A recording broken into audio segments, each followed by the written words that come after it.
विद्या का सच सामने आने के बाद मायरा गहरे मानसिक सदमे में चली जाती है और खुद को ही लगातार दोष देने लगती है। यह अपराध बोध धीरे धीरे इतना बढ़ जाता है कि उसे पैनिक अटैक आ जाता है और वह बेहोश होकर गिर जाती है। तुरंत अरमान और अभीरा उसे संभालते हैं, जबकि मुक्ति घबराकर पानी लाती है और मायरा को होश में लाने के लिए उसके चेहरे पर पानी के छींटे मारती है। इसी के साथ कहानी एक बड़े और निर्णायक मोड़ पर पहुंच जाती है।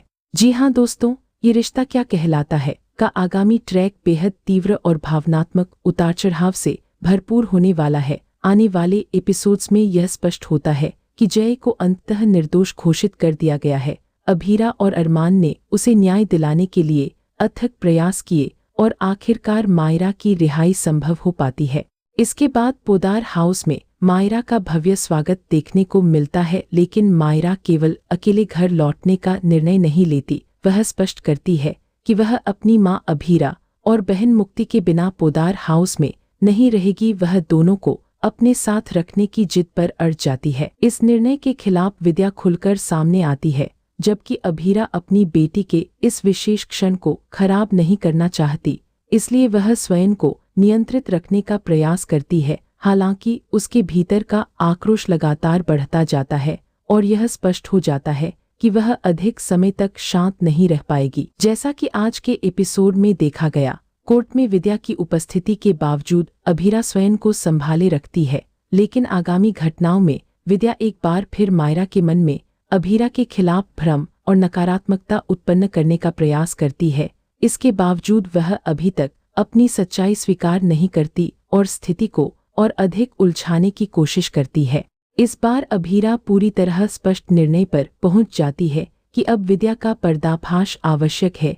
इसके पश्चात मायरा, मुक्ति और अरमान के साथ मिलकर अभीरा संपूर्ण सच्चाई सभी के समक्ष प्रस्तुत करती है। वह यह उजागर करती है कि किस प्रकार विद्या ने सभी को नियंत्रित किया और भ्रमित रखा। उसने अरमान को यह विश्वास दिलाया कि कस्टडी पेपर अभीरा ने भेजे हैं, जबकि अभीरा को यह समझाया गया कि यह कार्य अरमान द्वारा किया गया है। इस प्रकार 8 वर्षों तक लगातार गलतफहमियां उत्पन्न कर दोनों के संबंधों को प्रभावित किया गया। अब अभीरा के पास इस साजिश से जुड़े ठोस प्रमाण भी उपलब्ध हैं, जिनमें पोदार फॉर्म से संबंधित कस्टडी दस्तावेज शामिल हैं। जैसे ही अरमान इन सबूतों का अवलोकन करता है, उसका दृष्टिकोण पूरी तरह बदल जाता है और वह अभीरा पर विश्वास करने लगता है।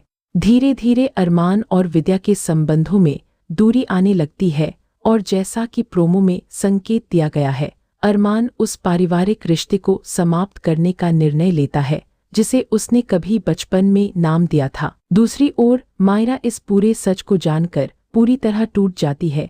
उसे इस बात का गहरा आघात पहुंचता है कि जिस व्यक्ति को वह अपनी सबसे विश्वसनीय दादी मानती थी, वही वर्षों से उसे भ्रमित करती रही। साथ ही परिवार के अन्य सदस्यों द्वारा छुपाई गई सच्चाइयों का एहसास उसे और अधिक विचलित कर देता है।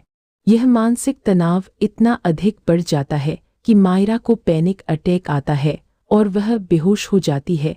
तुरंत अरमान और अभीरा उसे संभालते हैं, जबकि मुक्ति उसे होश में लाने का प्रयास करती है। होश में आने के बाद मायरा का गुस्सा पूरी तरह विद्या पर फूट पड़ता है। वह खुलकर उसके खिलाफ अपनी भावनाएं व्यक्त करती है और न्याय की मांग करती है।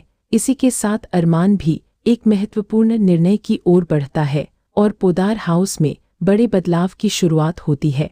प्रोमो के अनुसार अरमान घर छोड़ने का निर्णय लेता है और मायरा भी पोदार हाउस छोड़ने की स्थिति में दिखाई देती है, लेकिन इससे पहले विद्या के खिलाफ एक निर्णायक खुलासा होने वाला है जो पूरे घटनाक्रम को बदलकर रख देगा। अर्थात आगामी एपिसोड पूरी तरह से ड्रामा, भावनात्मक संघर्ष और बड़े खुलासों से भरपूर रहने वाला है।